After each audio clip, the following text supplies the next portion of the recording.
हे स्वर्गीय पिता परमेश्वर, हम आपको धन्यवाद देते हैं आज की शाम के लिए, आपके अद्भुत अनुग्रह के लिए, आपके प्रेम के लिए। आपने हमें इस अनंत प्रेम से प्रेम किया है परमेश्वर। इस क्लास के आपको आपके हाथ में सौंपते हैं। आपके चेलों ने कहा, प्रभु हम कहाँ जाएंगे, अनंत जीवन की बातें आपके पास हैं। प्रभु आपका अनंत जीवन इतना अद्भुत है, इसकी बातें बहुत गहरी हैं और बहुत ना खत्म होने वाली बातें हैं।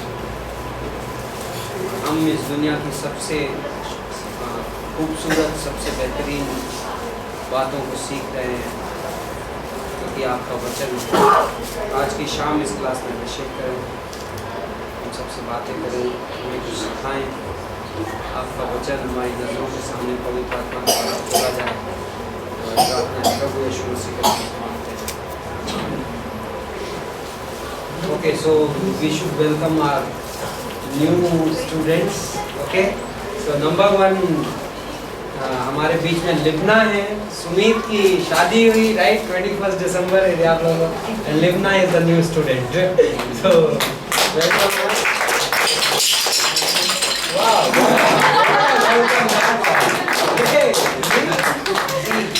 जीसस ने कहा यदि तुम इनके मुंह बंद कर दो तो पत्थर चिल्ला उठेंगे। So, and then we also have 2 sisters here from Meghalaya and who came to our church on this Sunday, and we are so blessed to have you all here. Naomi and I still forget your name. Samanbha, right? Samanbha. So we welcome you. आपका स्वागत है। So, okay. So, Romeo का बार, Roman chapter 12. Okay. So, last class में से कुछ thoughts. Anybody wants to reiterate? कुछ कहना चाहते हैं आप पिछली क्लास में से? कुछ आपको याद है? आपके होमवर्क में से कोई चीज़ आपने नोटिस की? Out of your homework any special comments? No? Should we move forward? Okay, Romans 12:1, रोमियो का 12:1। Now just to give the background, जो अभी तक हम पढ़ रहे हैं उसका भूमिका। What is the subject of the book of Romans? रोमियो की किताब का सब्जेक्ट क्या है, विषय क्या है? परमेश्वर की धार्मिकता, righteousness of God. Okay, which is the verse? पंक्ति कौन सी है? रोमन्स की थीम वर्स, मुख्य सारांश रोमन्स की किताब, रोमियो का 1:17, रोमन्स 1:17। परमेश्वर की धार्मिकता विश्वास के लिए प्रकट की गई है। Okay, righteousness of God has been revealed from faith to faith, right? So, okay, first question, पहले 3 चैप्टर में Romans 1:15, Romans 1:15 to Romans 3:23, Romeo का 1:15 से 3:23 तक पॉल क्या साबित कर रहा है? What is the summary of that portion? Nobody is righteous. Okay, कोई भी धर्मी नहीं है। That was the first portion. Paul ने साबित कर दिया। उसने तरह तरह के आदमी लिए और उनका एग्जाम्पल देके उसने आर्ग्यूमेंट्स दिए और ये प्रूव किया कि कोई धर्मी नहीं, right? Second portion of this scripture of Romans 3:24 to Romans chapter 5 क्या बोलता है, क्या सारांश? Justified by faith. धार्मिकता हमें विश्वास से मिलेगी। परमेश्वर की धार्मिकता, we will be made righteous, we are made righteous by faith on Jesus Christ. That is the second part. Okay? आपको ध्यान है, we define that righteousness. उस धार्मिकता को हमने क्या टर्म दिया था? आपको याद है? Rightly related. No, that is imputed righteousness. थोपी गई धार्मिकता। That is legal righteousness. कानूनी शब्द है वो। Okay? Once done, forever done, no change. Okay? कोई बदलाव नहीं। Then Paul goes into another subject which we are in the middle of. Okay और वो क्या है, कौन सी धार्मिकता है, कौन सी राइचियसनेस है? इम्पार्टेड राइचियसनेस, प्रदान की गई धार्मिकता। नाउ इम्प्यूटेड राइचियसनेस हमें किससे रिलेट करती है? थोपी गई धार्मिकता, एक्चुअली दोनों गॉड से रिलेटेड है, बट थोपी गई धार्मिकता किसके सामने है, हमें योग्य बताती है? परमेश्वर के सामने। प्रदान की गई धार्मिकता हमें किसके सामने योग्य बनाती है? लोगों के सामने। ऑफ कोर्स मैं ये नहीं कह रहा हूं कि प्रदान की, ऑफ कोर्स हमारी रिलेशनशिप जो धार्मिकता गॉड के साथ है, राइट, बट लोगों को क्या दिखती है? हमारी प्रदान की गई धार्मिकता, इम्पार्टेड राइचियसनेस। हमारी spiritual life, in a common Christians language, our spiritual life, the way we live our Christian life is imparted righteousness. Okay? So Paul पहले कौन सी धार्मिकता की बात करता है? Imputed की, because imputed righteousness is the most important. Imputed righteousness को यदि मैं कॉमन क्रिश्चियंस लैंग्वेज में कहूँ तो क्या है? Salvation. हमारा उद्धार सबसे इंपॉर्टेंट है और उद्धार का रिजल्ट है हमारी spiritual life. Okay, spiritual life is an outcome of our salvation, not that our salvation being an outcome of spiritual life. हमारा आत्मिक जीवन हमारे उद्धार का परिणाम है, ना कि हमारा उद्धार हमारे आत्मिक जीवन का परिणाम। कई क्रिश्चियंस इसको उलट देते हैं, राइट? वो स्पिरिचुअल लाइफ जीने की कोशिश करते हैं उद्धार के लिए, बट ये उल्टा है। हमें उद्धार मिला है इसलिए हम स्पिरिचुअल लाइफ जी सकते हैं। So proper sequence is that Paul always talks about imputed righteousness first and then he talks about imparted righteousness, and पौलुस पहले थोपी गई धार्मिकता की बात करता है, फिर हमारी आत्मिक जीवन की बात करता है। तो रोमियो के पहले 5 अध्याय में उसने imputed righteousness सिखा दी, एंड देन 6वें अध्याय से उसने कहा ओके अब क्रिश्चियन लाइफ जी कैसे, okay how to live this Christian life. So we are right now in that portion where we are discussing how to live a spiritual Christian life. Okay? And in that portion, first portion was Romans 6, 7, 8. Romeo का 6, 7, 8. Salient points from those chapters. बताइए. Romans 6 is the machinery of our spiritual life. Machine है. What is that machinery? Romans 6 को एक sentence में यदि summary आपको देना हो, 1 सेंटेंस समरी, एक सेंटेंस में सारांश रोमियो के 6 का, क्या बोलेंगे? Dead to self and alive to Christ. Alive with Awesome. Christ. That's it. हमारा पुराना मनुष्य मसीह के साथ मर गया और हमारा नया मनुष्य अब जीवित है। हम पाप के लिए मर गए और हम मसीह के लिए जीवित हैं। That's the point. We are dead to self, alive to God. Okay? That is the machinery. क्या रोमन 6 मुझे कुछ करने के लिए अग्रसर कर रहा है? क्या मुझे वहाँ इंस्ट्रक्शन है कि ये करो और वो मत करो? Any other key word in Romans 6? Anybody remembers? I don't know whether I said that or not. That's a key word. No. Reckon. जान लो. Paul is saying 3 times in Romans 6.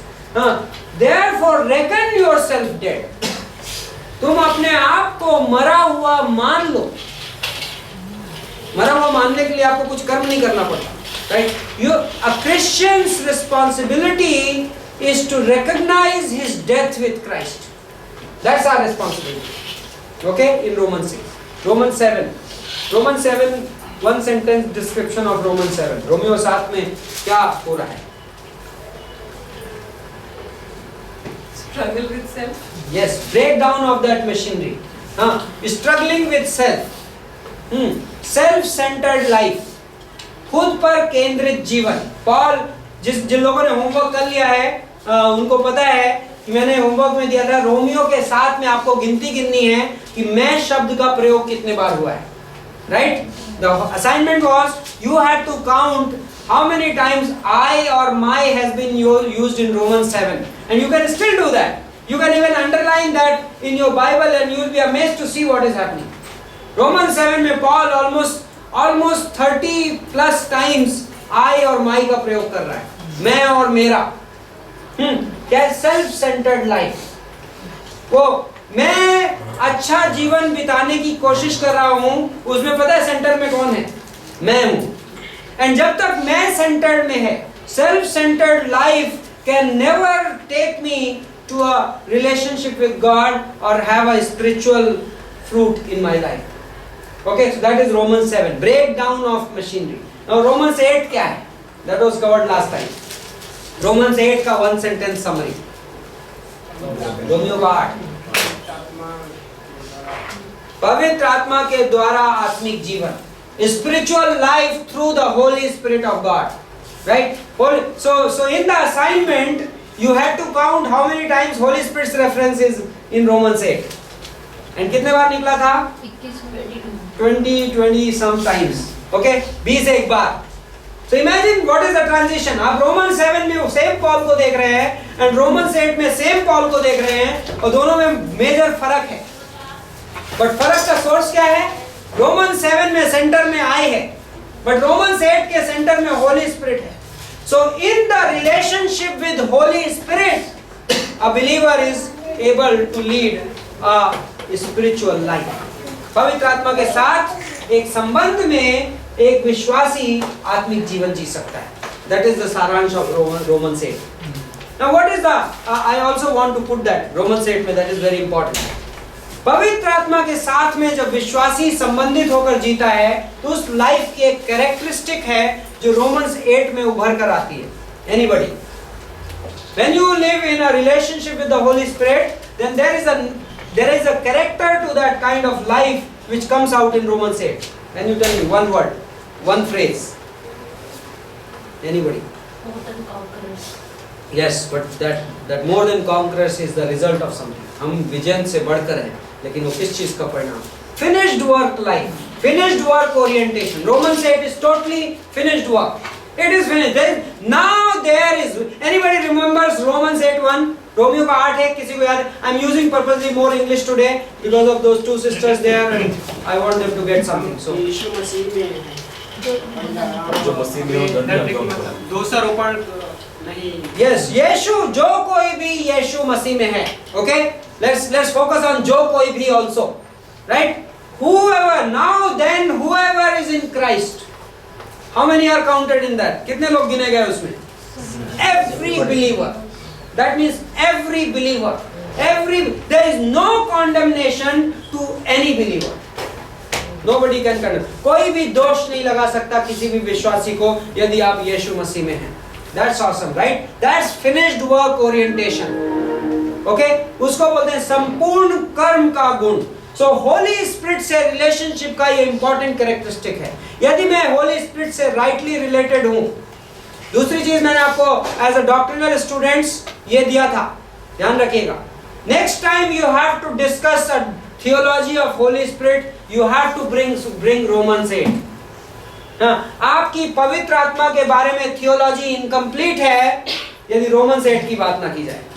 Okay, and मैं एक चीज जरूर बोलना भूल गया था, which I am correcting myself. I said probably the maximum references to Holy Spirit is in Romans 8, but maybe John 14 to 16 will cross that. यूहन्ना 14 से 16 में, and that's amazing to study that most of those people who would talk about Holy Spirit in a sense of gifts and miracles and signs, they skip John 14 to 16 and Romans 8. ये दो हिस्सों पे वो preaching कभी नहीं करते हैं जब होली स्पिरिट की टीचिंग करते हैं, जो कि ये दो हिस्से सबसे ज्यादा होली स्पिरिट का रेफरेंस बाइबल में देते हैं।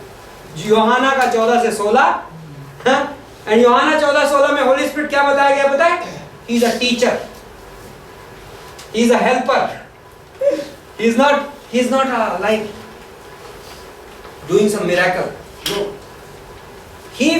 he will exalt me. यीशु मसीह बोलता है वह मुझे ऊंचा उठाएगा। He will not draw his attention to himself.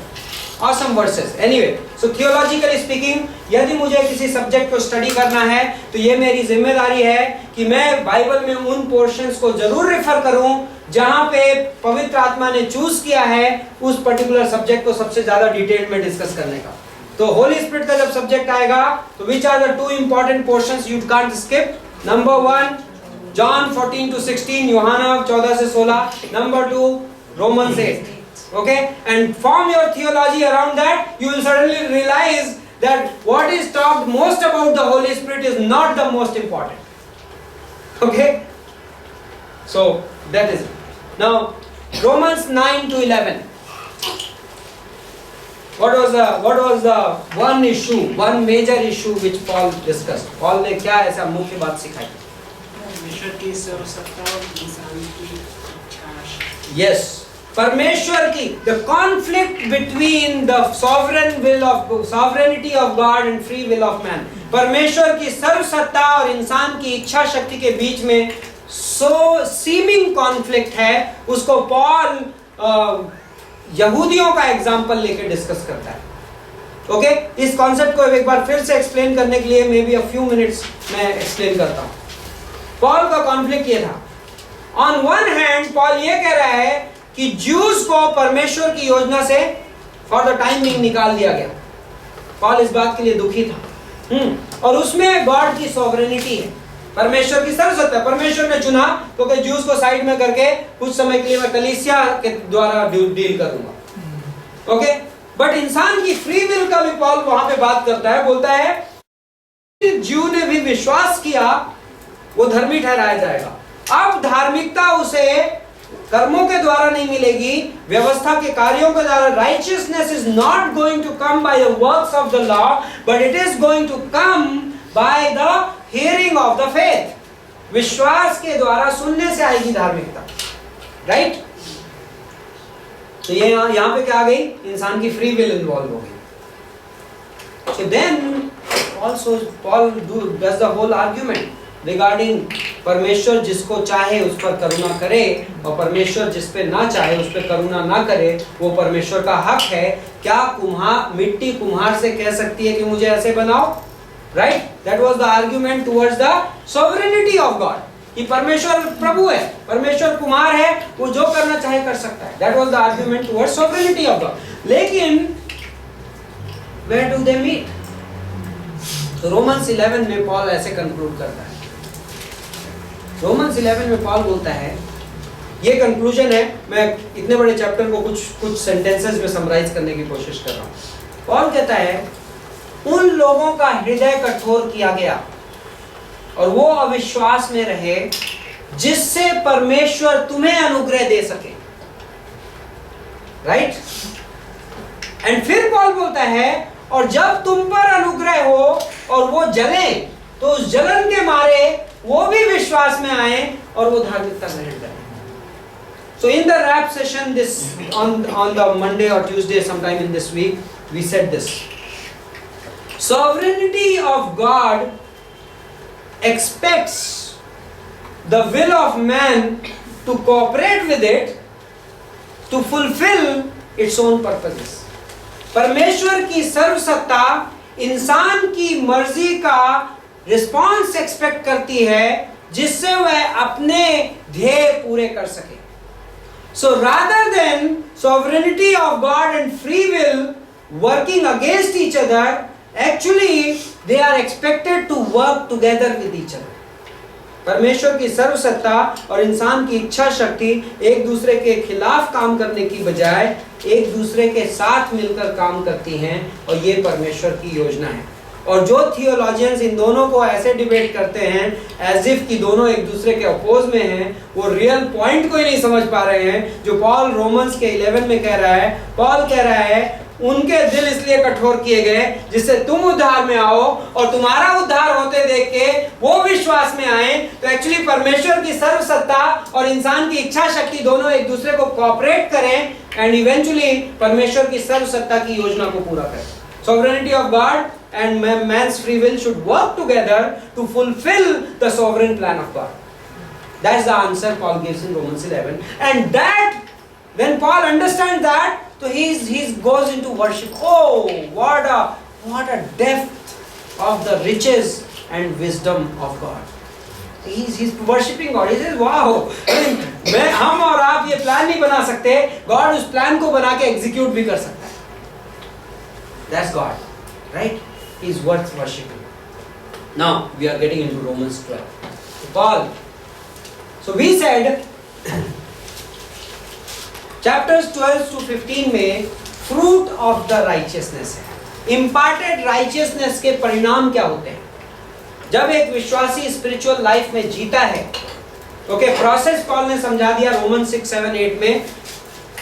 Now Paul is explaining what does a spiritual life produce, what kind of life will imparted righteousness produce in a believer. जब विश्वासी रोमियो के 6, 7, 8 को अपनी लाइफ में जीने लगता है तो उसके परिणाम क्या होते हैं? Now thank God that Paul did not start the book of Romans with this chapter. Otherwise we would get into a works program. तो ये चीजें यदि अपनी ताकत में हासिल करने की कोशिश करें तो रोमियो का 12 से 15 किसी भी अच्छे से अच्छे क्रिश्चियन को अचीव कर पाना बहुत मुश्किल है, असंभव. If you read the versus carefully, just like little slowly, यदि आप इन पंक्तियों को पढ़ें तो कोई भी क्रिश्चियन, कोई भी विश्वासी, पास्टर सो एंड सो और whoever, nobody can fulfill these verses without Romans 6, 7, 8. Okay, Romeo 6, 7, 8 के बिना नहीं हो सकता. So Paul कहता है, this is how Paul starts. Therefore, इसलिए, what is the reason behind this इसलिए?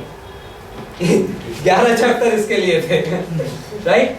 पहले 11 चैप्टर मैंने बताया उसके परिणाम स्वरूप ये होगा. Now therefore, because there is no condemnation, because we are more than conquerors, because we are dead to our sin, because we are indwelt by the Holy Spirit. इसलिए What? हे भाइयों, मैं तुमसे परमेश्वर की दया का स्मरण दिलाकर विनती करता हूँ कि अपने शरीरों को जीवित और पवित्र और परमेश्वर को भावता हुआ बलिदान करके चढ़ाओ, यही तुम्हारी आत्मिक सेवा है. Okay, so Romans 12:1, present yourself as living sacrifice, present your bodies as living sacrifice.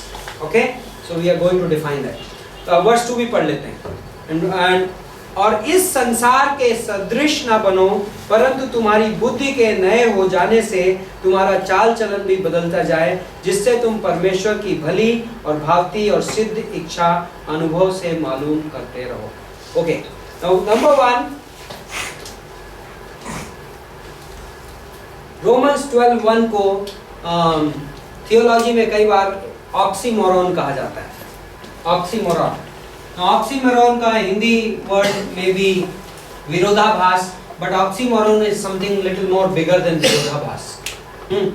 Now oxymoron is something trying to say something which contradicts itself, trying to say two opposite things in one statement. दो चीजें जो एक दूसरे को का विरोध करती हैं, जो उनको एक ही सेंटेंस में कहा. तो यहाँ पे पॉल लिख रहा है अपने शरीरों को जीवित बलिदान. ना जो बलि बन गया वो जीवित कैसे रह सकता है, राइट? सो जीवित बलिदान फ्रेज अपने आप में एक ऑक्सीमोरॉन है. लाइक पॉल जब कहता है पहला कुरिन्थियों 15:30 में I die daily, what is that? That's oxymoron.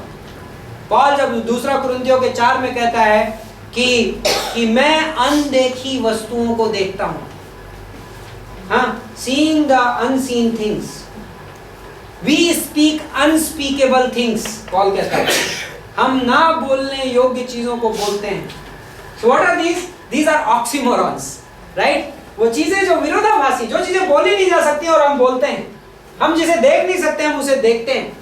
हम जीवित बलि चढ़ाते हैं, राइट? जीवित और बलि एक साथ नहीं जाता. Living and sacrifice do not go together. But here is this oxymoron. Only spiritual life can attain this oxymoron. Okay? This is not humanly possible. Now second thing to be noticed in this verse is this. दूसरी चीज. Present your bodies. Okay, bodies क्या है? बहुवचन. Bodies is plural. देह, अपने शरीरों में क्या है? बहुवचन को एक जीवित बलिदान. Now I don't know whether Hindi वाला एक बोलता है कि नहीं बोलता. भावता हुआ बलिदान, एक वचन. बलिदान, sacrifice is singular, bodies is plural.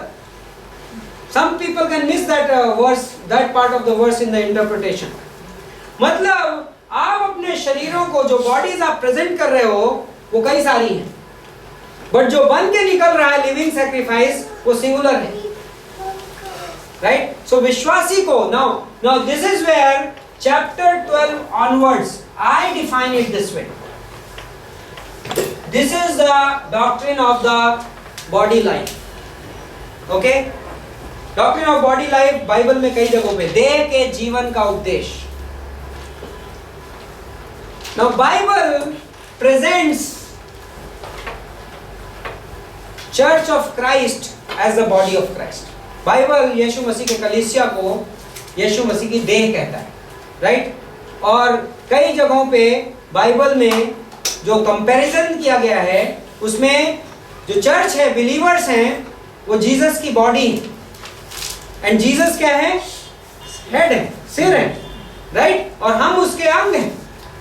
One body, many but one body, right? पहला कुरिन्थियों 12 में कई होते हुए भी एक देह. This is exactly what Romans 12:1 begins with. And everything else you see in these chapters is a picture of a body of Christ. यीशु मसीह की देह की तस्वीर है. What kind of life a church should be living in? This is an awesome picture of that. बहुत अद्भुत तस्वीर है कलीसिया में कैसा जीवन हो. यदि देह यीशु मसीह की है तो जीवन भी किसका है? उस देह में यीशु मसीह का है, राइट? हमारा शरीर है, हमारे शरीर के अंदर कौन रहता है?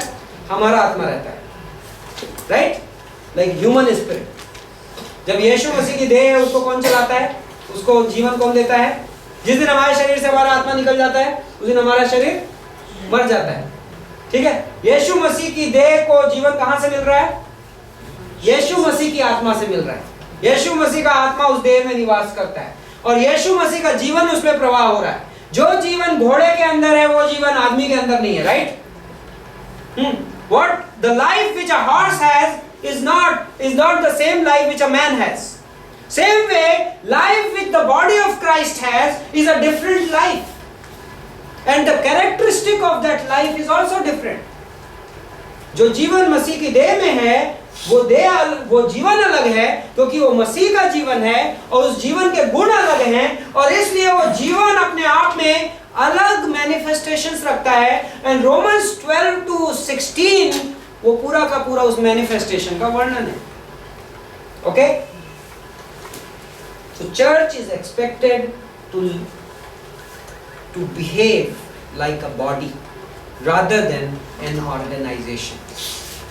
ओके, कलीसिया एक देह है ना कि एक संस्था है.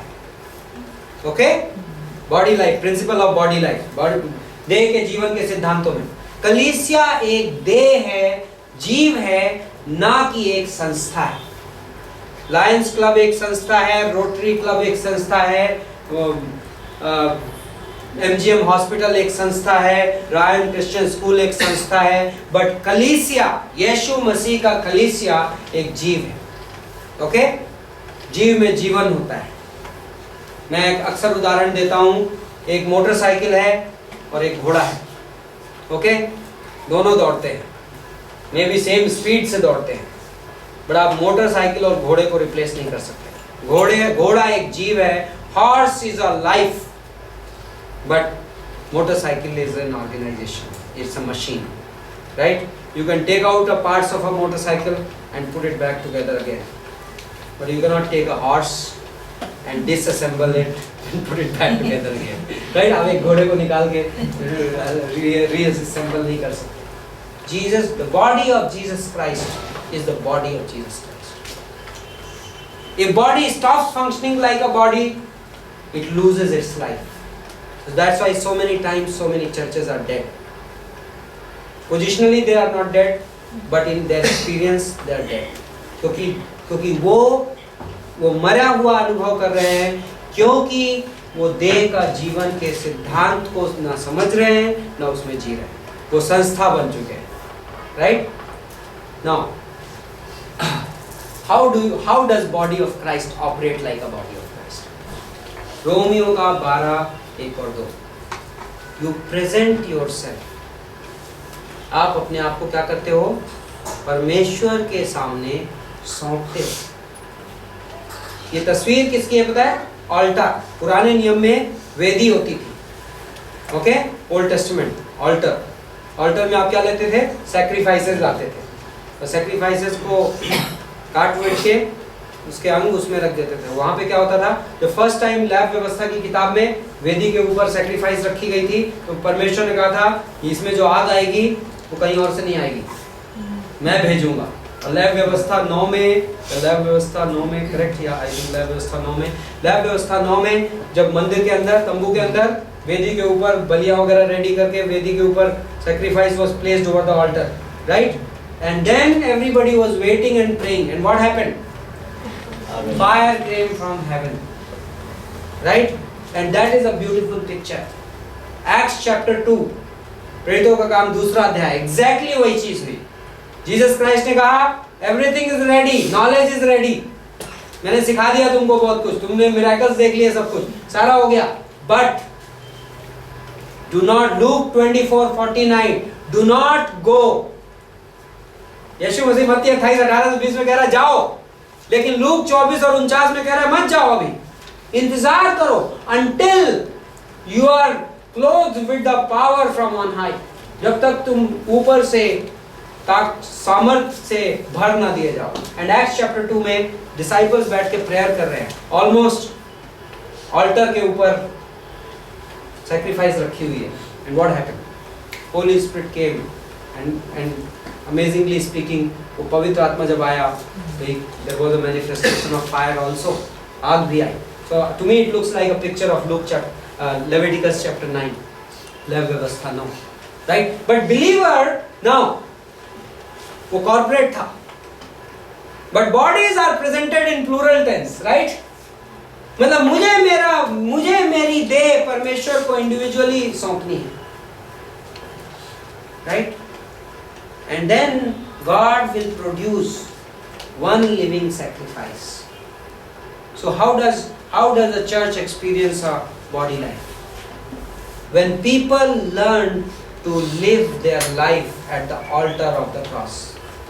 जब लोग अपना जीवन यीशु मसीह के क्रूस की वेदी पर जीना सीखते हैं व्यक्तिगत रूप से अपनी पर्सनल लाइफ में, और जब वो लोग टुगेदर आते हैं उस क्रूस के जीवन के साथ, तो उस देह में मसीह का जीवन रहता है, और वो देह एक जीवित बलिदान के जैसे मसीह का जीवन एक्सपीरियंस करती है।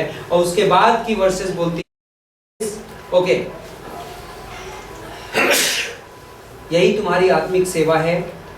एंड देन बोलता है परमेश्वर की भली और भावती और सिद्ध इच्छा अनुभव से मालूम करते रहो। So you will know God's will for your life. आप परमेश्वर की मर्जी जानो। What a beautiful verse. Okay? So body life के सिद्धांत को हम बीच में और चीजें ऐड करते रहेंगे। The second principle which you need to understand from this verse is principle of mind renewal. मन के नए बनाए जाने का सिद्धांत। Okay? Now मन के नए बनाए जाने के सिद्धांत में वर्स 2 को यदि आप फिर से देखेंगे, वर्स 2 बोलता है कि do not be conformed to the world. Okay? इस संसार के सदृश ना बनो, बल्कि अपने मन के नए बनाए जाने से तुम्हारा चाल चलन भी बदल जाए। ओके, बी यहाँ पे 2 वर्ड हैं, एक है वर्ड है कंफॉर्म्ड, हिंदी में सदृश, और दूसरा है transformed. Okay, and this is परिवर्तित। Now these are 2 interesting words. संसार के सदृश मत बनो, do not be conformed to the world, but be transformed by the renewal of the mind. Okay? These are 2 different words. सदृश is an external word. ये बाहरी शब्द है। जब आप conform करते हो, conformance एक बाहरी शब्द है, बाहरी बदलाव। ओके? तो कई बार लोग दूसरों को चोटी बढ़ाते देखते हैं तो वो भी चोटी बढ़ाते हैं। क्या है? बाहरी बदलाव। लोग चमकीले कपड़े पहन रहे हैं तो मैं भी चमकीला कपड़ा पहनूंगा, बाहरी बदलाव। वो सब लोग ऐसा करते हैं इसलिए मैं भी ऐसा करूंगा। Conformity, do not be conformed. Okay, but then be transformed. Now this is interesting, Paul ने सेम वर्ड नहीं यूज किया, क्योंकि now you are going to church, So because church में everybody uses the same vocabulary, you also start using. Oh, it's not about vocabulary. ये आपके शब्द बोलने की बात नहीं है. Okay, हमारे चर्च में सब लोग ऐसा करते हैं इसलिए हम ऐसा करते हैं. Wow, very good. Conformance, बाहरी बदलाव. बहुत सारे लोग सोचते हैं बाहरी बदलाव उनकी जिंदगी में रियल. यीशु मसीह हमारे कन्फॉर्मेंस में इंटरेस्टेड नहीं है, यीशु मसीह हमारे ट्रांसफॉर्मेशन में इंटरेस्टेड है. Okay, now the word is very interesting. Word in Greek language is मेटामॉर्फो.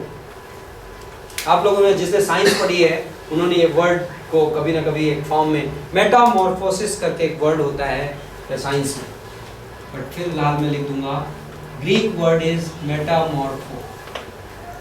जब तक मैं बाइबल का स्टूडेंट नहीं था मैंने जिंदगी में कभी सोचा नहीं था कि मैं कोई ग्रीक लैंग्वेज के बारे में बात करूंगा, लेकिन अभी कई बार बहुत इंटरेस्ट आता है. मेटामॉर्फो वर्ड, मेटामॉर्फोसिस जो वर्ड है बायोलॉजी में वो यूज होता है जब आपको कितने को पता है कि तितली किससे बनती है? हाँ? उसको क्या बोलते हैं? कोकून के पहले यस वो कैटरपिलर होता है ना? कैटरपिलर क्या बोलते हैं? इल्ला बोलते हैं, हमारे यहाँ इल्ली बोलते हैं या इल्ली. इल्ली एक कीड़ा होता है. कीड़ा, it's an insect. At some point of time in its life history, that insect gets transformed into butterfly. वो बदल जाता है, राइट? मेढक किससे बनते हैं?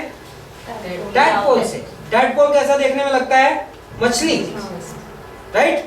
एंड देन टैडपोल देखने में मछली लगता है एंड उससे निकल के बनता क्या है इवेंचुअली? मेढक. Totally different animal.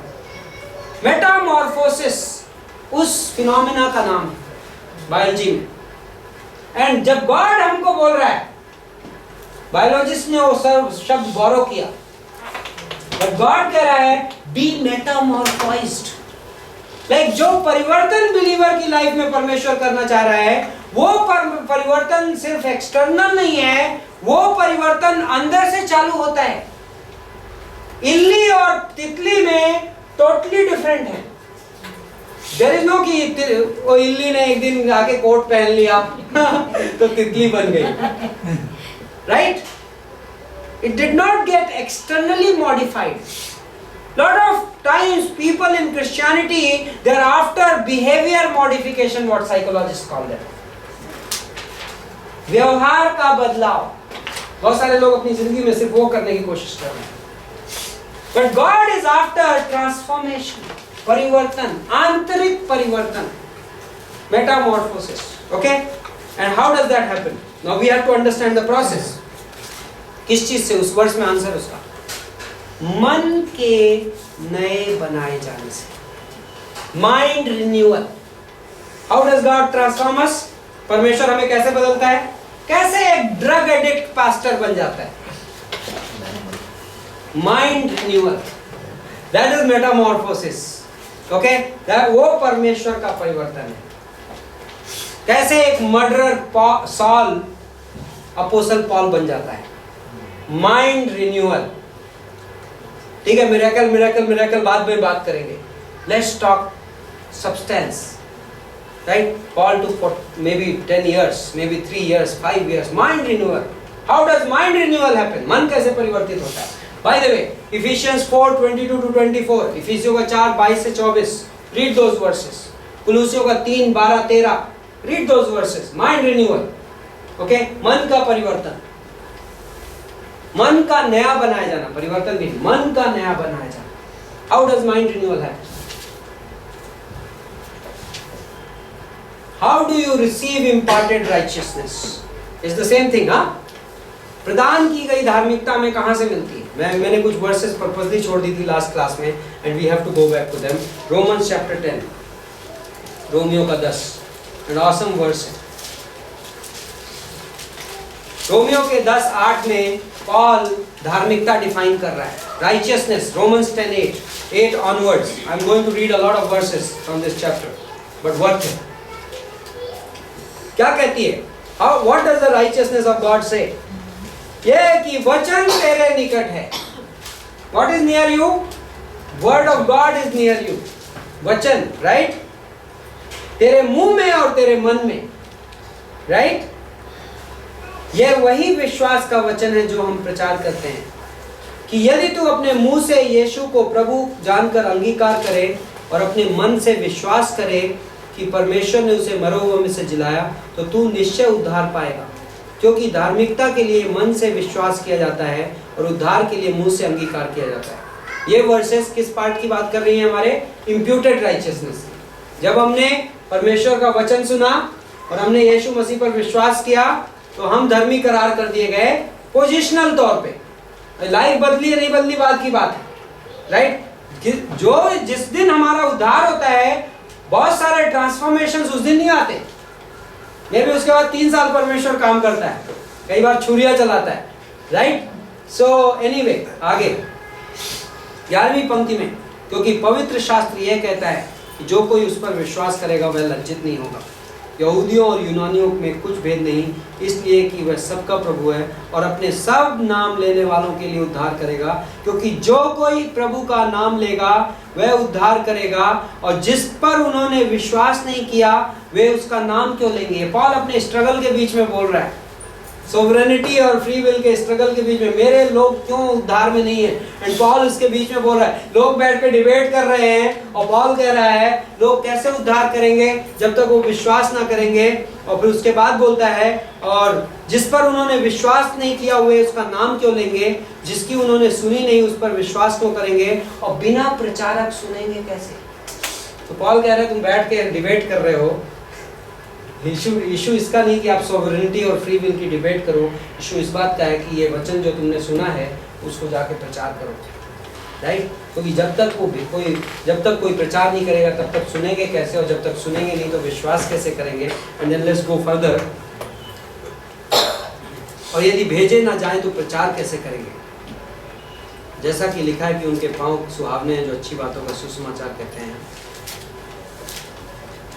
वर्स 17, सो विश्वास सुनने से और सुनना मसीह के वचन से होता है। विश्वास कहां से आता है? सुनने से। क्या सुनने से? वचन से। परमेश्वर की धार्मिकता किस लिए प्रकट की गई थी? विश्वास से विश्वास के लिए, राइट? सो मैं विश्वासी बना किस चीज के लिए? परमेश्वर पर और विश्वास करने के लिए। लेकिन परमेश्वर पर और विश्वास मैं कैसे करूंगा? जब वचन सुनूंगा। तो यह विश्वासी के जीवन की साइकिल है। मन कैसे बदलेगा मेरा? वचन सुनने से। माइंड रिन्यूअल कैसे होगा? वचन सुनने से, right? So body life, personal transformation, हर चीज के लिए सोर्स क्या है? वचन का सुनना। वचन का सुनना मुझे मन परिवर्तन करेगा मेरा। Okay, let's go back to Romans chapter 12। Next drop करें। इसके बाद पॉल, नाउ मैं वर्सेस नहीं पढ़ूंगा, इसके बाद पॉल स्पिरिचुअल गिफ्ट्स के सब्जेक्ट में घुसता है। ओके, आत्मिक वरदान। आत्मिक वरदान का सब्जेक्ट बहुत इंटरेस्टिंग है एंड मुझे किसी ना किसी चैप्टर में ये डिटेल में इस सब्जेक्ट को करना था, तो मैं भी हम आज करेंगे। ओके, आत्मिक वरदान मतलब स्पिरिचुअल गिफ्ट्स। पॉल इस चैप्टर में 7 डिफरेंट स्पिरिचुअल गिफ्ट्स का नाम लेता है। ओके, यदि क्विकली पढ़ना है तो मैं पढ़ सकता हूं। हर एक को, ओके, तीसरी पंक्ति में, क्योंकि मैं उस अनुग्रह के कारण जो मुझको मिला है तुम में से हर एक से कहता हूं कि जैसा समझना चाहिए उससे बढ़कर कोई भी अपने आप को ना समझे। Romans chapter 12 verse 3 to 8। Okay, पर जैसा परमेश्वर ने हर एक को परिमाण के अनुसार बांट दिया है वैसा ही सुबुद्धि के साथ अपने को समझें, क्योंकि जैसे हमारी एक देह में बहुत से अंग हैं और सब अंगों का एक ही सा काम नहीं, वैसा ही हम जो बहुत हैं मसीह में एक देह होकर आपस में एक दूसरे के अंग हैं। और जबकि उस अनुग्रह के अनुसार जो हमें दिया गया है हमें भिन्न भिन्न वरदान मिले हैं। That's the word. ओके, वरदान, गिफ्ट्स। ओके, सो मिले हैं। तो जिसको भविष्यवाणी का दान मिले, यहाँ पर पहला वाला, और वह विश्वास के परिणाम के अनुसार भविष्यवाणी करे, यदि सेवा का दान मिले, सेकंड, तो सेवा में लगा रहे, सिखाने वाला हो, तीसरा, तो सिखाने में लगा रहे, उपदेशक हो तो वह उपदेश देने में लगा रहे, दान देने वाला हो तो उदारता से, और जो अगुवाई करे वो उत्साह से, और जो दया करे वह हर्ष से करे। 7 spiritual gifts counted here. Okay, in total theology में डिफरेंट राइटर्स डिफरेंट काउंटिंग, थोड़ा बहुत इधर उधर का फर्क पड़ता है, कोई 19 बोलता है, कोई 17 बोलता है, कोई 21 बोलता है। बाइबल के 4 डिफरेंट पोर्शंस मिला के मेरी काउंटिंग में अबाउट 19 स्पिरिचुअल गिफ्ट्स लिस्टेड है। ओके, 19 आत्मिक वरदान, और ये 4 पोर्शंस ये हैं। अभी अभी आपने पढ़ा Romans chapter 12 versus 3 to 8, Romeo का 12 3 से 8, ये एक्चुअली गिनती दी है 6 से 8 में 7 गिफ्ट्स की। देन पहला कुरिन्थियों का 12 अध्याय, 1 Corinthians चैप्टर 12 वर्सेस 8 to 10, 8 से 10, and 28 to 30. So 1 Corinthians 12, in if you read the whole chapter, it's okay. Okay. तीसरा पोर्शन है इफिसियों का 4:11। इफिसियों के 4:11 में 4 स्पिरिचुअल गिफ्ट्स दी गई हैं। एंड देन पहला पत्रस का 4, 10 और 11, 1 Peter 4 verses 10 and 11। तो ये आपका स्पिरिचुअल गिफ्ट का डॉक्ट्रिन है। ओके, दिस बेसिकली ये 4 वर्सेस 4 पोर्शंस ऑफ स्क्रिप्चर मिला के आपको पूरी लिस्ट मिल जाती है स्पिरिचुअल गिफ्ट्स की। ओके, सबको मिल गई versus? Anybody any problems? Okay, now few statements regarding the doctrine of spiritual gifts. आत्मिक वरदान के उपदेश के बारे में कुछ वाक्य। Number 1 is every believer has some spiritual gift. हर विश्वासी के पास कोई ना कोई आत्मिक वरदान है। पहला कुरिन्थियों का 12:7। Okay, every believer has a spiritual gift. So ये मूर्खता होगी यदि कोई कहे कि सो एंड सो के पास आत्मिक वरदान है, सो एंड सो के पास स्पिरिचुअल गिफ्ट है और मेरे पास नहीं है। बाइबल बोलता है एवरी बिलीवर, हर विश्वास, हर एक को, प्रत्येक को लिखा है वहां। इवन रोमन्स 5 में लिखा है। अभी रोमन्स 12 में जो हमने वर्सेस पढ़ी 5 में, रोमन्स 12:5, हर एक को, every believer has been gifted. Okay, second question इसी से कनेक्टेड है, सेकंड स्टेटमेंट। यदि हर विश्वासी गिफ्टेड है, so when was he gifted? When did you receive the spiritual gift?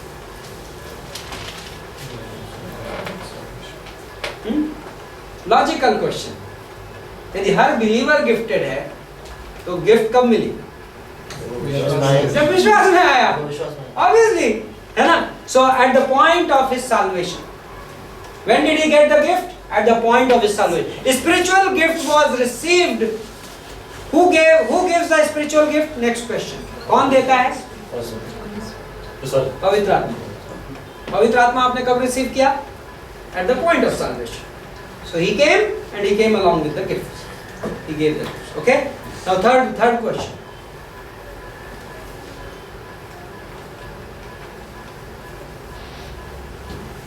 Next statement.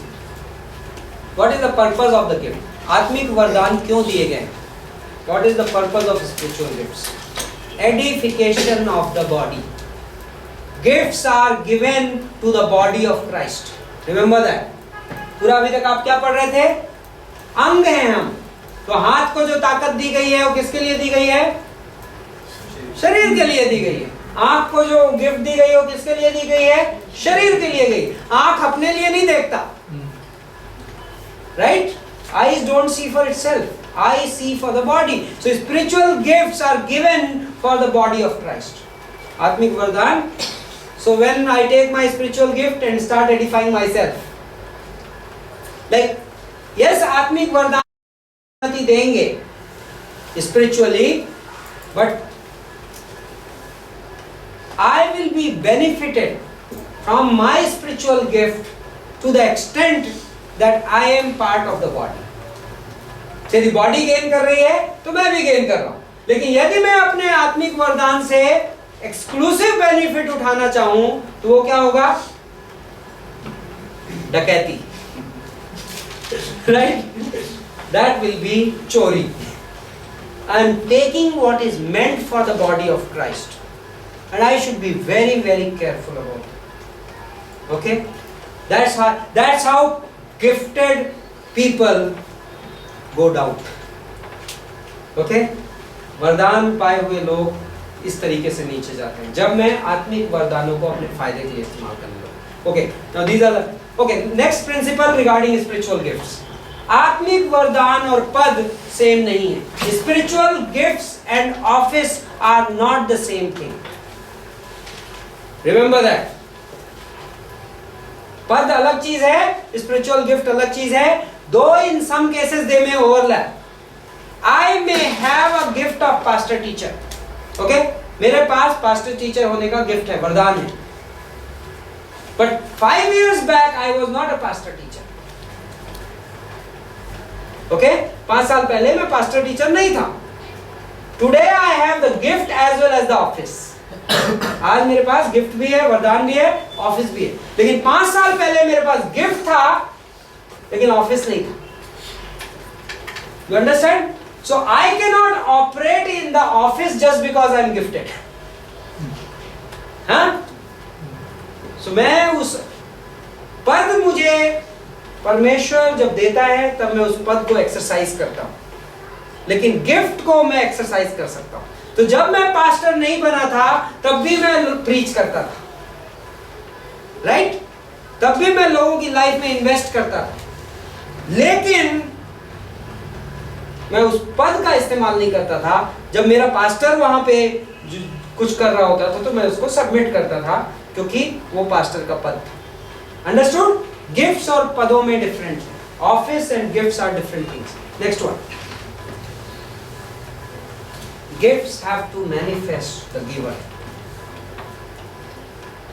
वरदान देने वाले को प्रकट करने चाहिए. Gifts were not given to me to manifest myself. So in Romans chapter 12, Romeo के 12 में verses 9 to 21, 9 से 21 में आप देखते हैं. रोमियो का 12, 9 से 21 में आप देखते हैं कि गिफ्ट्स के बाद गिफ्ट्स के गुणों का जिक्र है. मतलब प्रेम क्या होता है? प्रेम निष्कपट हो. वाह. सो दैट मीन्स आप जो कुछ भी करो गिफ्ट्स. पहला कुरिन्थियों का 13, 1 से 4 क्या बोलता है? यदि मैं खूब अच्छा भविष्यवाणियां करता हूं या बहुत अच्छे अच्छे वचन बोलता हूं लेकिन प्रेम ना हो तो मैं क्या हूं? झनझनाती झांझ हूं और ठनठनाता क्या हूं? पीतल हूं. राइट? यदि मैं अपने शरीर को जलने के लिए भी दे दूं तो भी प्रेम ना हो तो सब व्यर्थ है. So that means this is my statement. The gifts of the Holy Spirit have to be used in the context of the fruits of the Holy Spirit. पवित्र आत्मा के वरदान पवित्र आत्मा के फलों के अंतर्गत यूज होने चाहिए. एंड व्हाट इज द पवित्र आत्मा का फल? प्रेम, आनंद, शांति, धीरज, सहनशीलता. Right? So I can have a gift and I may not have सहनशीलता. गए काम से. राइट? सो मेरे पास वरदान हो सकते हैं लेकिन वरदान को यदि मैं पवित्र आत्मा का फल, बाय द वे पवित्र आत्मा का फल वर्सेस गलातियों का 5, 22 से 24. Right? Galatians chapter 5 versus 22 to 24 पवित्र आत्मा के फल. एंड पवित्र आत्मा के फल के बिना वरदान यूजलेस है. So only the stress on the gifts of the Holy Spirit without the stress on the fruit of the Holy Spirit is useless.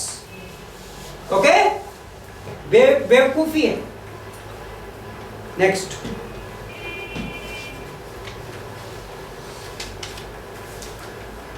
Now I'll quickly give you a list of the gifts of the Holy Spirit. Okay?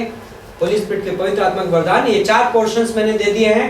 तो चारों portions को okay, one more discussion very quickly. I will not get into the complete debate. बाहर की घड़ी right on time है ना? I just saw it. Okay. So I'll give you the list. Gifts को 3 group में divide किया जा सकता है. जो मैं आपको लिस्ट दे रहा हूं 19 गिफ्ट्स की, उनको 3 समूहों में बांटा जा सकता है. Number 1 is sign gifts. Number 2 is speaking gifts. Number 3 is help, serving gifts. चिन्ह वाले वरदान, प्रचार से संबंधित वरदान और सेवा से संबंधित वरदान. Okay, 3 categories. Now I have something to say about sign gift before I proceed. Sign gift, चिन्ह वाले वरदानों के बारे में कुछ बातें हम करेंगे, क्योंकि क्रिश्चियनिटी में इस पार्ट पे बहुत तगड़ी डिबेट है. ओके, इस बाइबल कॉलेज का और हमारे कलीसिया में हमारी स्टडीज के अनुसार एंड मेजर हेल्दी स्कॉलरशिप इससे सहमत है. हम ये बिलीव करते हैं पहला कुरिन्थियों का 13:8 के अनुसार, 13:8, is that correct? I will have to refer and give that correct verse. Yeah. तो पहला कुरिन्थियों के 13:8 के अनुसार साइन गिफ्ट्स अपोस्टोलिक समय के बाद, प्रेरितों के समय के बाद खत्म हो गई. ओके, साइन का मतलब होता है चिन्ह. चिन्ह का मतलब होता है चिन्ह किसी मकसद से दिया जाता है. ओके, सो नाउ कुछ वर्सेस आप अपनी स्टडी के लिए नोट डाउन कर सकते हैं यदि आपको चाहिए. पहला कुरिन्थियों का 9:1, प्रेरितों का काम पहला अध्याय 22 और 23, एक्ट्स चैप्टर 1 21 एक्चुअली 21 और 22, 21 एंड 22. पहला कुरिन्थियों का 15:8, 1 Corinthians 15:8. दूसरा कुरिन्थियों का 12:12, 2 Corinthians 12:12, Acts 2:43,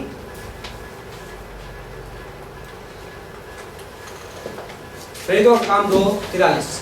Now, why do we say that ये साइन गिफ्ट खत्म हो गई? क्या कारण क्या है? ओके, कारण ये है कि gifts were given as a sign, चिन्ह के रूप में दी गई. तो ये वर्सेस में कई जगहों पे लिखा गया है, यहाँ कहता है प्रेरितों के चिन्ह हमारे बीच में किए गए. Science of apostles were performed amongst us. So that means जब पहला प्रेरितों के काम पहले अध्याय में जब इन लोगों को यहूदा जूडा रिजेक्ट हो गया था, तो एक प्रेरित रखना था. तो उसके बारे में बात कर रहे हैं ये लोग कि किसको रखा जा सकता है. तो उन्होंने कुछ क्वालिफिकेशंस दिए वहां पे, और वो क्वालिफिकेशन अपोस्टोलिक क्वालिफिकेशंस थे.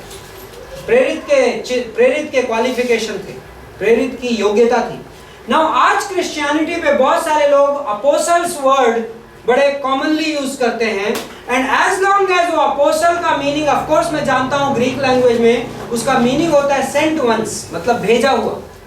यदि अपोस्टल शब्द को आप उस सेंस में यूज करते हो तो एक्चुअली हम सब अपोस्टल हैं, हम सब भेजे गए हैं, यीशु मसीह ने हम सबको भेजा है.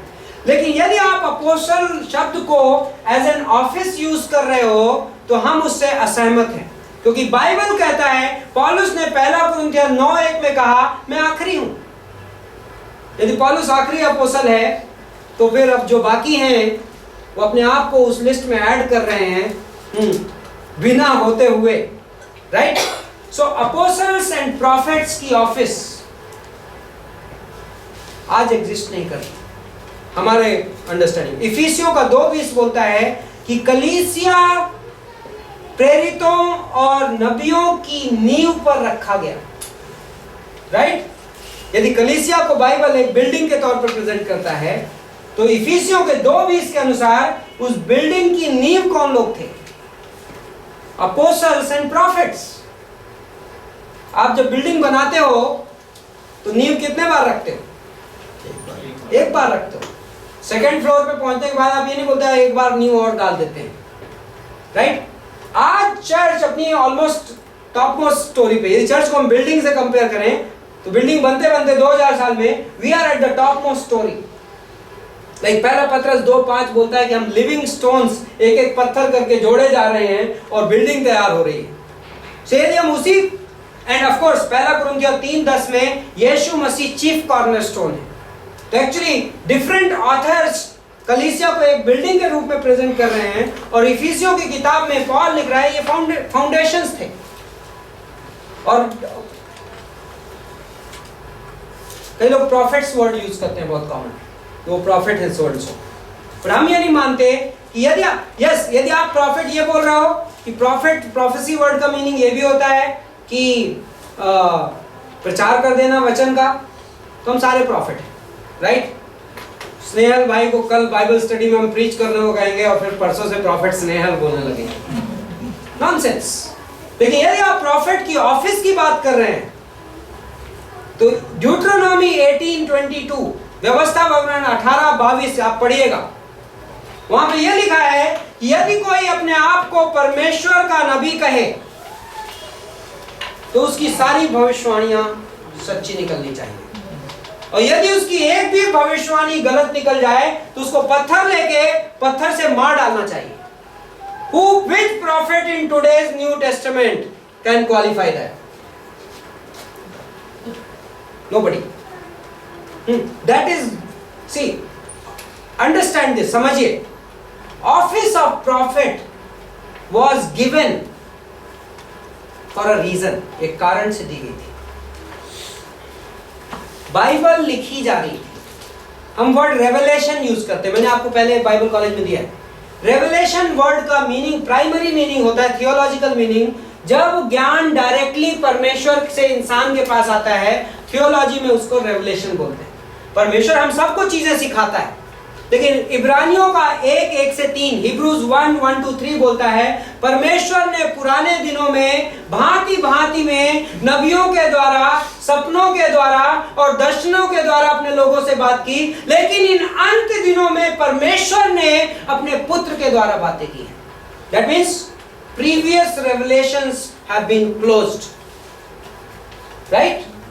That's what that verse means. Why is the revelation closed? Because प्रकाशित वाक्य की किताब आखिरी अध्याय की आखिरी पंक्तियां ये बोलती हैं कि इस भविष्यवाणी की किताब में कोई ना कुछ जोड़े और कोई कुछ ना घटाए। यदि गॉड ने प्रॉफिट का ऑफिस आज दे रखा है तो वो जोड़ रहा है, इस किताब की प्रिंटिंग में नहीं जोड़ रहा है, बट ऑफ द रिकॉर्ड जोड़ रहा है ना। He is claiming to be the prophet, and यदि जो प्रॉफिट अपने आप को क्लेम कर रहा है वो ये कह रहा है कि I am one of those guys, that means, मतलब जो गलती पोप कर रहा है कैथोलिक चर्च में, वो हमारे इवेंजेलिकल सर्कल में भी वो आदमी वही गलती कर रहा है। जब पोप कहता है क्योंकि ये Bible is all right, but हम एक किताब देंगे, आपको इस किताब को भी फॉलो करना पड़ेगा, ये इक्वली इंस्पायर्ड है, राइट? तो जब आप क्लेम कर रहे हो कि मैं प्रॉफिट हूं, तो आप क्या कह रहे हो? Yes, Bible is all right, लेकिन जो मैं बोल रहा हूं वो भी thus says the Lord है। रॉन्ग। बिब्लिकली प्रॉफिट की ऑफिस क्लोज हो गई है। सेकेंडली, बिब्लिकली अपोस्टल्स की ऑफिस क्लोज हो गई क्योंकि पॉल ने कहा मैं लास्ट अपोस्टल हूं। नाउ साइंस एंड वंडर्स को भी कॉन्टेक्स्ट में डालते हैं। जो चमत्कार, मैं आगे बढ़ूंगा, ओके। चमत्कार और चिन्ह ये जो हो रहे थे नए नियम में, उसके पीछे एक कारण था। कारण ये था authentication of the messenger. Paul message लेके चर्च में खड़ा है, पॉल बोल रहा है मैं अपोस्टल हूं, आपके पास बाइबल नहीं है। आज आप रोमियो की पत्री पढ़ रहे हैं, आपके पास कंप्लीट बाइबल लिखा है पॉल ने, आप उसको कॉन्टेस्ट नहीं कर सकते। लेकिन जिस दिन पॉल खड़ा है, उस दिन पॉल के पास क्या ऑथेंटिकेशन है? जब पीटर टेंपल में खड़ा है और प्रचार कर रहा है 3000 लोगों के बीच में, और पीटर जैसे 4 और खड़े हो जाते रहेंगे, तो कौन ये ऑथेंटिकेट करेगा कि ये अपोस्टल कौन है और प्रॉफिट कौन है? पवित्र आत्मा ने इनको चिन्ह किसके लिए दिए गए थे? बाइबल क्या लिखता है? चिन्ह किसके लिए दिए गए थे? किन्हें चिन्ह चाहिए? Jews look for the sign। यहूदियों को चिन्ह की जरूरत पड़ेगी। गॉड ने वैलिडेट किया था कि जब मैं ज्यूज के पास भेजूंगा अपने अपोस्टल्स को, तो साइंस एंड वंडर्स के साथ भेजूंगा। इसलिए साइंस एंड वंडर्स हो रहे थे। ओके, आप अपनी बाइबल की हिस्ट्री में इंटरेस्टिंग स्टैटिस्टिक्स, आप अपनी बाइबल का इतिहास उठाइए। 3 टाइम पीरियड हैं जब मेजर साइंस एंड मिरेकल्स हुए। 3 ब्रीफ टाइम पीरियड्स। मोसेस फिरौन के सामने आया, तब जबरदस्त मिरेकल्स हुए। आपको पता है कितने दिन का टाइम पीरियड था वो? Some months, right? I don't know exactly. I don't remember it right now. कुछ महीनों का पीरियड था, दनादन मिरेकल्स हुए थे। उसके बाद कहीं आपको मिलता है? यस, हाँ, निकालने वगैरह तक लेकर। उसके बाद बीच में silence. Then second time period है Elijah and Elisha. Okay, Elijah और Elisha major time period of miracle. उसके बाद आप देखते हो आइज़ाया, यिर्मयाह, कोई मेजर मिरेकल्स नहीं। Then next time period कौन सा है? Third. 3 time periods in biblical history जहां पर साइंस एंड वंडर्स हुए। मोसेस का टाइम, सेकंड है एलाइजा एलाइशा का टाइम, थर्ड है जीसस एंड अपोस्टल्स का टाइम। ओके, बाद में 6000 साल की क्रिश्चियन हिस्ट्री, 6000 साल की बिब्लिकल हिस्ट्री में no major miracles in science and wonder. Now are we saying कि चमत्कार होना बंद हो गए हैं? हम ये नहीं कह रहे हैं। क्या हम ये कह रहे हैं कि गॉड अभी भी चिन्ह नहीं देता? हम ये नहीं कह रहे। हम ये कह रहे हैं कि गिफ्ट, साइन गिफ्ट्स जो दी गई थी वो सीज हो गई है। पहला कुरिन्थियर 13:8 कहता है prophecy will cease and tongues will cease, right? So खत्म हो जाएंगे। एनीवे, मैं आपको लिस्ट दे रहा हूं, कैटेगरी वाइज मैं नहीं जाऊंगा, बट क्विक मीनिंग मैं आपको सिर्फ एक क्विक लिस्ट दे रहा हूं चिन्ह उनकी गिफ्ट्स की। हम पहला शुरू करेंगे रोमियो के 12वें अध्याय में जो गिफ्ट्स हैं। रोमियो के 12 में पहली गिफ्ट है भविष्यवाणी। Okay, prophecy. You are clear what prophecy means? Prophecy as a gift meant one odd भविष्यवाणी कोई भी कर सकता है। नोस्ट्राडामस को भी हम बाइबल में नहीं डाल देंगे, राइट? बट नोस्ट्राडामस की आपको पता है प्रोफेसी का फुलफिलमेंट रेट कितना है? I don't know exactly, but something like 2%, 3% मैंने सुना है। उसकी 2%, 3% भविष्यवाणियां बस सही हुई हैं, उसको लेके इतना हंगामा है और इतना नाम फेमस है। बट गॉड का स्टैंडर्ड क्या है पता है? 100% स्ट्राइक रेट चाहिए। यदि आप प्रॉफिट हो तो 100% स्ट्राइक रेट चाहिए। एक भी बॉल आप डक नहीं होंगे। ओके, नेक्स्ट, दूसरा है सेवा। सेवा, सर्विस, मिनिस्ट्री, राइट? यदि सेवा करने का दान मिला, आत्मिक वरदान है। सेवा करना आत्मिक वरदान है। It's beautiful to list these. क्यों पता है? कई बार बिलीवर बड़ा कंफ्यूजन में जीता है, उसको लगता है बस पास्टरी करना ही गिफ्ट है। तो ये सारे आंख नहीं होते और सारे कान नहीं होते। Okay, next, third one is teaching, सिखाना। और teaching is an awesome gift, हाँ? It need not be only pastor. Bible में एक कलीसिया के अंदर विभिन्न टीचर हो सकते हैं। Sunday school teacher is also having a teaching gift, right? Other pastors apart from head pastor, like teaching gift. Now fourth one is exhortation. उसको हिंदी में क्या हो? सिखाने वाला। Now what is the meaning of सिखाने वाला? Now सिखाने वाला is a bad translation. English Bible बोलता है exhortation. Exhortation teaching हो गया सिखाने वाला actually, है ना? Exhortation is a gift of encouragement.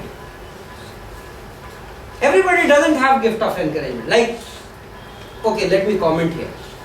मैं जब आपको ये list दे रहा हूँ तो you have to know this. This one point I did not tell at the beginning, but in the doctrine of a spiritual gift that's very important. I believe every believer has a measure of all gifts. हर विश्वासी के पास हर gift का एक छोटा हिस्सा है। क्यों? क्योंकि for example gift of evangelist, but God ने सिर्फ इवेंजलिस्ट को प्रचार करने को नहीं बोला है, सभी बिलीवर्स को प्रचार करने को बोला। जब हम सिंगिंग का बोलते हैं, वो पर्सन को गिफ्ट सिंगिंग का है, बट एक्चुअली हम भी गाना गाते हैं, राइट? परमेश्वर के लिए हम सब गाना गाते हैं। या लेट्स से सेवा, ऑफ कोर्स जिसको सेवा का गिफ्ट है, तो ऐसा हम चर्च में नहीं बोलते हो कि आपको सेवा का गिफ्ट है, आप लोग सेवा करो, आप लोग कुर्सियां आप लोग ही लगाया करो हमसे। No, we are all called to serve, right? So actually by faith हम इनमें से सारी चीजों को जब मसीह की देह को जरूरत पड़ती है तो हम करते हैं। And हम सब के पास वो पवित्र आत्मा है जो गिफ्ट गिवर है, right? Next one, so gift of exhortation का मतलब है एनकरेजमेंट, प्रोत्साहन देने का वरदान। That's an awesome gift, every church needs that. Next one, gift of giving, देने की gift. Now giving is again every believer is called to give ना, लेकिन some people have a tremendous gift of giving. I am reading a story of a guy called R.G. Lee Torno, and जिसको पढ़ने मिले awesome civil engineer, not even civil engineer by the way. He's just a uneducated guy, like 8th 10th school से निकल गया, लेकिन ली टॉर्नो करके company थी, earth moving company. World war 2 में 70-80% of the equipment used by army was LeTourneau and company. और उसकी life story है, उसका टाइटल है movers of mountain and men. Awesome story and good to recommend to some secular friends by the way. आधी story तक तो सामने वाले को पता भी नहीं चलेगा कि ये मुझसे गॉस्पेल शेयर करने वाला है, but interesting story, like he is an innovative guy. और पता है उसका कमिटमेंट क्या था गॉड के सामने, जब वो ब्रो 3 बार बैंकरप्ट हुआ बाय द वे, बट अपनी जिद नहीं छोड़ा। Like he used to just get into, like उसकी मशीनरी की फोटोज देखोगे आप, he made a walking ship, एक ऐसा शिप जो उसकी उसमें फोटो है, हाँ, एक ऐसा जहाज, समुद्र का जहाज जो वैसे तैरता था, और फिर जब उसको किनारे पे आना होता था तो उससे 4 ऐसे पांव निकल के आ जाते थे हाइड्रोलिक एंड जहाज। लोग बोलते थे he used to make crazy machineries. Lee Torno's machines were crazy. That's what people used to call him. But वो क्रिश्चियन था, and जब वो ब्रोक था, बैंकरप्ट था, जब उसके पास नौकरी नहीं थी, तब उसको कुछ स्पिरिचुअल फ्रेंड्स मिले, आउटरीचेस जाता था वो बंदा, पता है, सड़कों पे इवेंजलाइज करने जाता था। उसकी life story, what a blessing. I was blown. 90% of his income he used to give to church. He says, God, मुझे ये बताओ कि आपका कितना पैसा मुझे रखना। लोग कैसे गॉड को पैसा देते पता है? मैं अपना 10% गॉड को दे रहा हूँ। नहीं, आप गॉड का 90% अपने पास रख रहे हो। That's how he used to say. Awesome. 90% अपनी आमदनी का वो कलीसिया को देता था। Awesome story. Anyway, so gift. So that is gift of giving, right? But everybody is called to give. And gift of giving also means hospitality. कई बार लोग पैसे में ही तोलते हैं गिफ्ट ऑफ गिविंग को। No, I think that is a least part of it. Hospitality is like जब you know लोग आते हैं और विजिटर्स एंड लोग घर खोलते हैं और उनका ख्याल रखते हैं और उनको एडिफाई करते हैं। Awesome, hospitality is an awesome gift, that is part of gift of giving. Next one, next है लीडिंग, अगुवाई करना। अगुवाई is the pastor teacher, right? Lead करना, but then also that can be some team leaders. Next one, apostle, okay, leading कहाँ पहुँच गए? 6th। Then mercy, करुणा, जो करुणा करे, जो दया करे। ये अभी तक रोमियो के 12 में ही चल रहे हैं।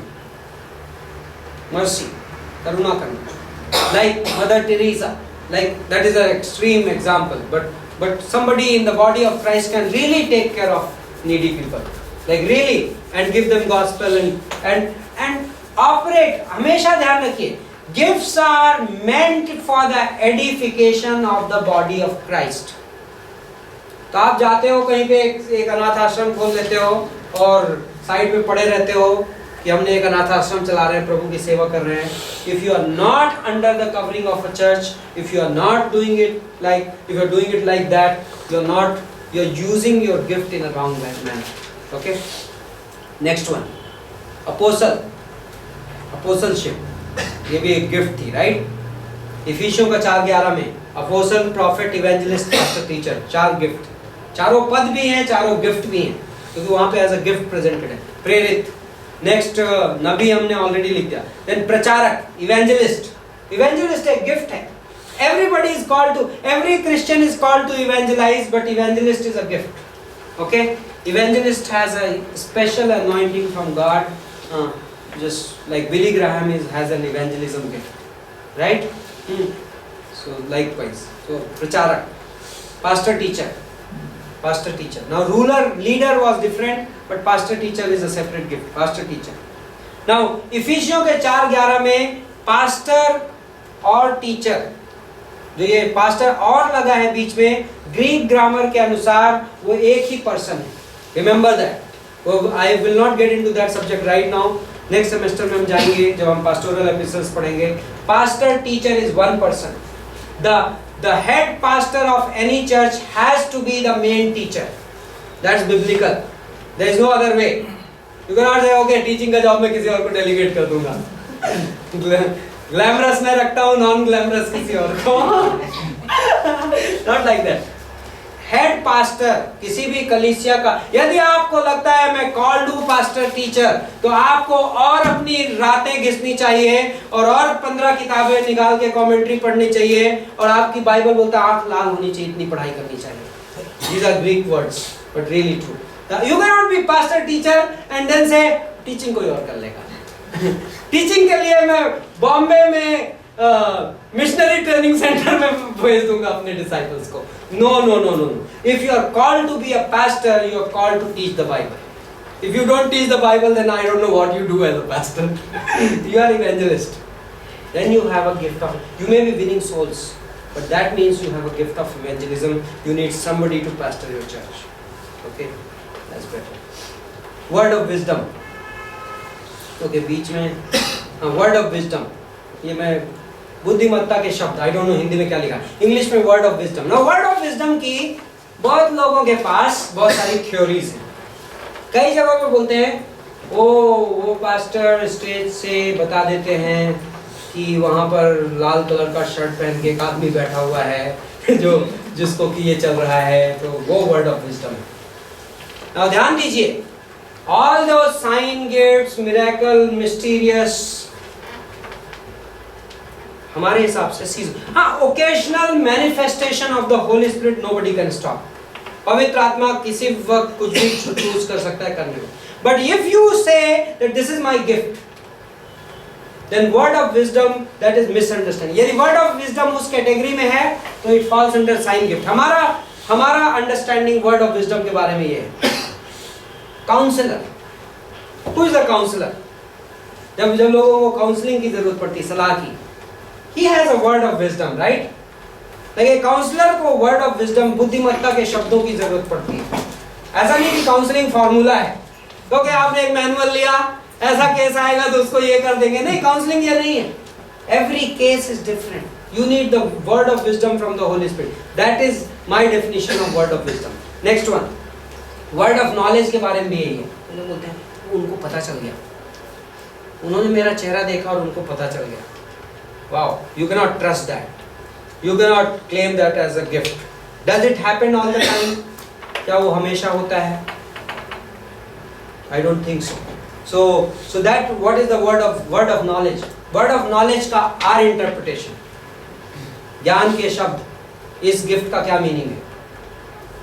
Louis Perry Chafer, like for example, who else?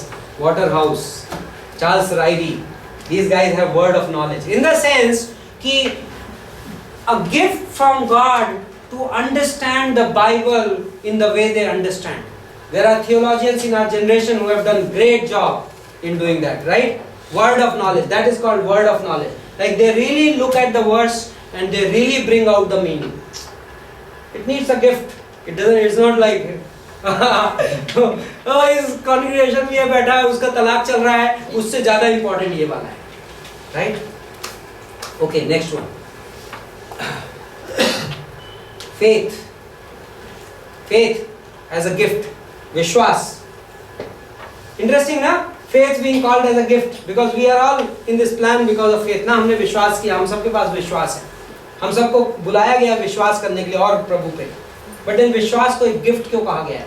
Because there will be exceptional situations where God will raise up some exceptional people to do things which demand a lot of faith. So missions in China, for example, जहाँ सारी बंदे लोग Bible smuggle करके ले जाते हैं, वो क्या है? That requires lot of faith. Arabian world today, Pastor Mati in the middle of Istanbul, क्या है? Gift of faith. हमको प्रीचिंग आती है, हमको बाइबल आती है, नहीं हमको कहा जाए ओके चलो Pakistan. It will require faith, right? नहीं तो पास्टर बीनू को भेज देंगे।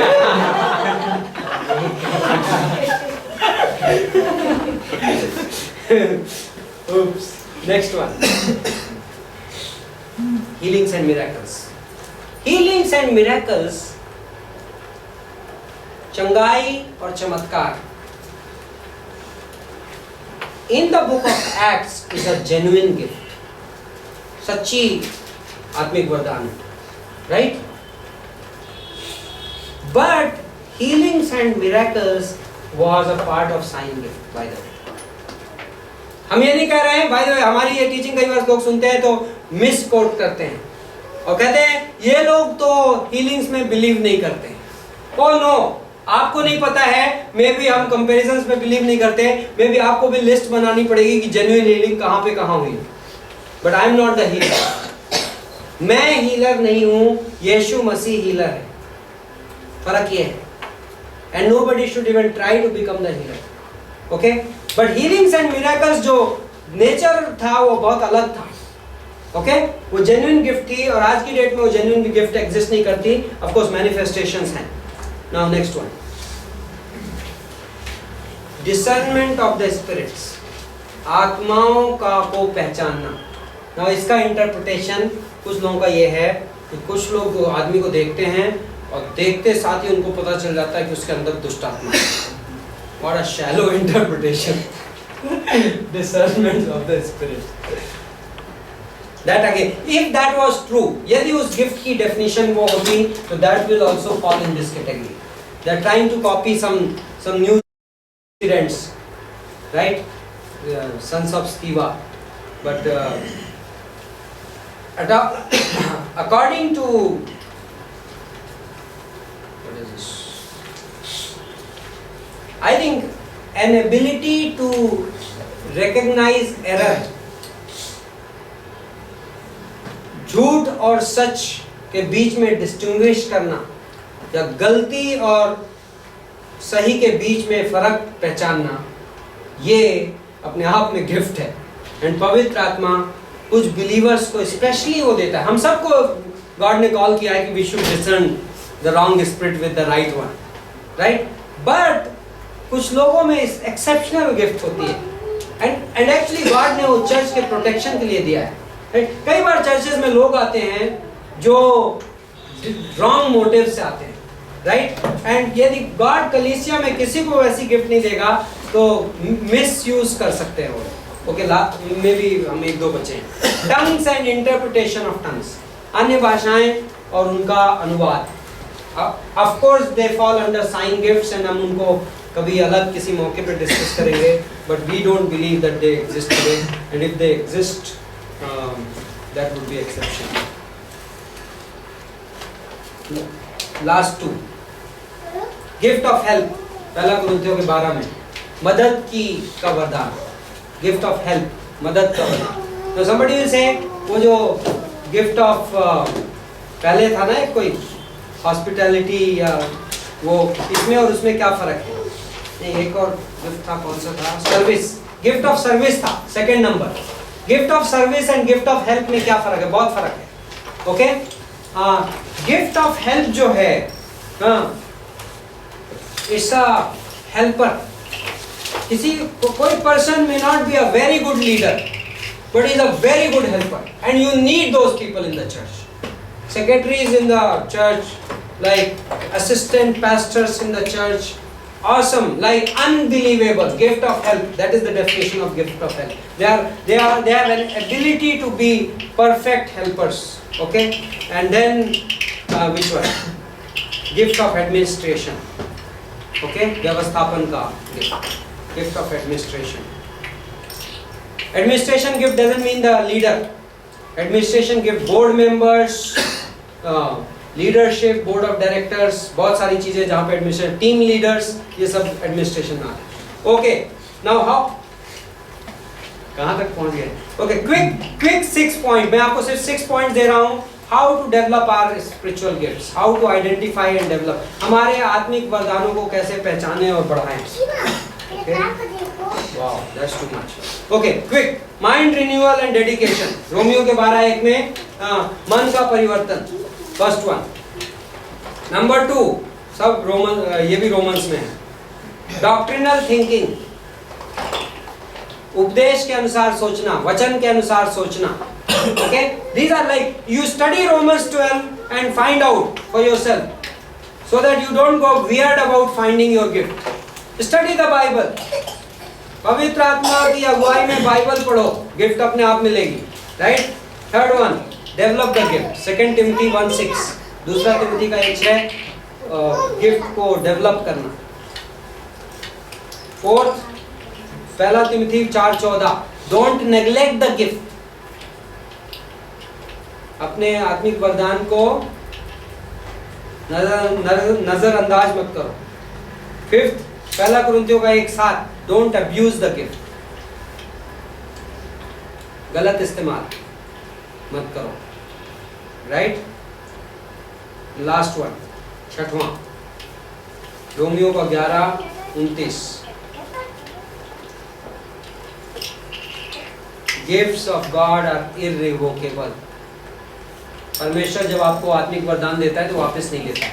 दैट मीन्स, उसका मतलब ये है कि whatever you do, if you are ready to say yes, God will still use you.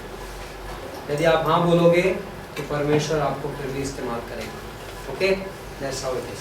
So Father, we thank you for the patience of these students and आपके अनुग्रह के लिए धन्यवाद देते हैं. आपके शाम के लिए आपने जो चीज़ें हमें सिखाया उसके लिए. हम सबको इस्तेमाल करो, हम सबको सिखाओ, हम सबको अपनी योजना में आगे बढ़ाओ, हमें मजबूत करो. प्रभु यीशु मसीह के नाम से मांगते हैं. आमीन.